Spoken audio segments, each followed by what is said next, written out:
Halo, Assalamualaikum warahmatullahi wabarakatuh. Perkenalkan, nama saya Debbie Karlina Eka Putri, saya dari kelas 12 Multimedia 3. Nah, saya akan menjelaskan sedikit tentang teori, desain, dan tahap prinsip desain media warna dan elemen. Sebelumnya, desain itu apa sih? Nah, desain itu adalah suatu perencanaan atau perancangan yang dilakukan sebelum pembuatan suatu objek, sistem, komponen, ataupun struktur. Nah, di dalam prinsip desain ini terdiri dari 5, yaitu yang pertama adalah keseimbangan, yang kedua adalah kesatuan, yang ketiga adalah ritme, yang keempat penekanan, dan kelima proporsi. Nah, saya akan menjelaskan yang pertama, yaitu tentang keseimbangan. Menurut saya ya, keseimbangan itu keseluruhan komponen desain harus tampil seimbang, tidak berat sebelah, dan ini harus memadukan keseimbangan antara tulisan, warna, gambar, sehingga tidak muncul kesan berat di sebelah. Jadi dia seimbang. Yang kedua, kesatuan. Nah, di dalam kesatuan ini adalah kesatuan itu merupakan kohesi, konsistensi, ketunggalan, atau keutuhan. Nah, yang merupakan isi pokok dari komposisi. Kesatuan tuh dapat membantu semua elemen menjadi perpaduan yang dan temanya itu sangat kuat. Dan yang ketiga adalah ritme. Menurut saya, ritme merupakan pembuatan desain yang prinsipnya menyatukan irama, pengulangan, atau variasi dari komponen-komponen desain grafis. Yang keempat adalah penekanan. Nah, penekanan ini bertujuan untuk mewujudkan yang dapat mengarahkan pandangan sehingga yang disampaikan itu tersalur. Misalkan kita ingin mengarahkan suatu gambar. Nah, penekanan ini sangat penting, merupakan elemen penting yang terdapat di desain karena kita itu bisa menyampaikan di kaliak itu dengan tersalur gitu. Yang kelima adalah proporsi. Nah, proporsi itu perubahan ukuran atau CJ tanpa perubahan ukuran, panjang, lebar, dan tinggi. Nah, di dalam perubahan ini itu tidak ada yang namanya pengurangan dalam ukuran, panjang, lebar, ataupun tinggi. Sehingga gambar dengan perubahan proporsi sering terlihat di distorsi. Nah, yang kemudian saya akan membahas tentang elemen-elemen dasar desain. Yang tadi itu merupakan teori desain ya. Nah, yang ini adalah elemen-elemen desain. Nah, elemen-elemen dasar desain ini yang pertama adalah garis atau line. Nih, unsur penting dalam membuat sebuah desain atau karya bentuknya itu sebuah goresan atau coretan. Jadi, garis itu bentuknya seperti goresan atau coretan.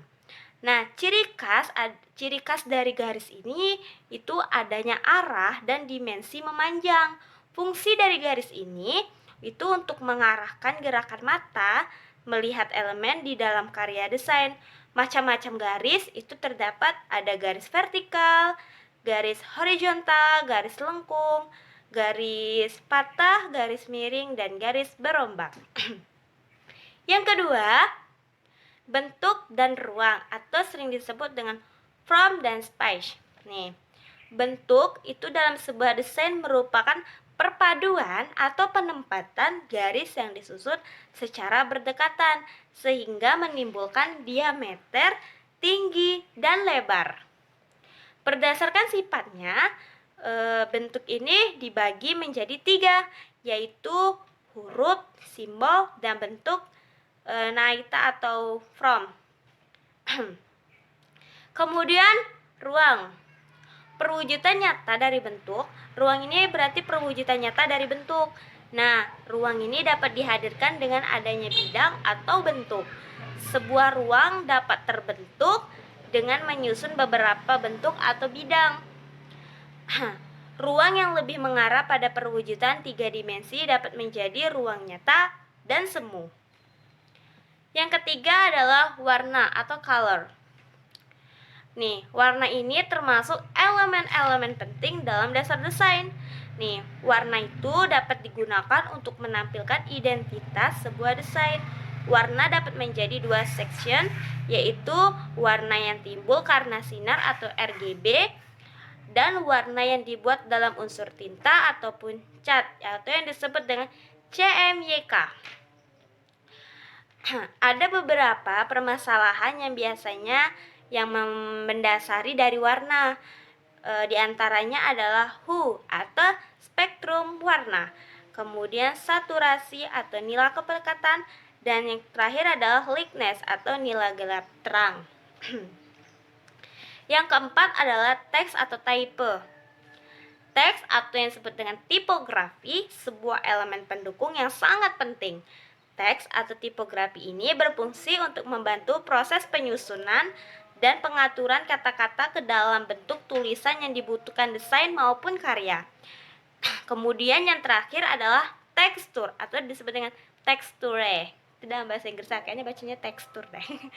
Nih, tekstur ini merupakan sebuah visualisasi dari permukaan yang dinilai dengan cara dilihat atau diraba. Nah, jadi tekstur ini kita bisa dengan dilihat atau dengan kita mungkin diraba-raba. Nah, secara fisik, tekstur dapat dibagi menjadi kasar maupun halus, kusam, dan mengkilat.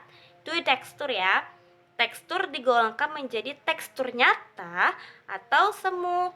Tuh, tekstur yang disebut nyata itu apabila terdapat kesamaan antara hasil raba dan penglihatan. Kemudian tekstur semu itu sebaliknya dari tekstur nyata. Tekstur dapat berpengaruh terhadap unsur visual, yaitu kejelasan titik, kualitas garis, keluasan bidang, dan ruang, serta intensitas warna. Nah, itulah beberapa teori desain yang dapat saya sampaikan untuk desainer yang berisi prinsip-prinsip desain dan elemen dasar desain yang perlu diperhatikan oleh seorang desainer agar karya yang diciptakannya itu maksimal dan menghasilkan sebuah desain yang bagus. Maka dari itu kita harus mempelajari desain agar kita bisa mendesainer menjadi yang bagus. Nah, itu kita harus belajar terus. Terima kasih. Wassalamualaikum warahmatullahi wabarakatuh.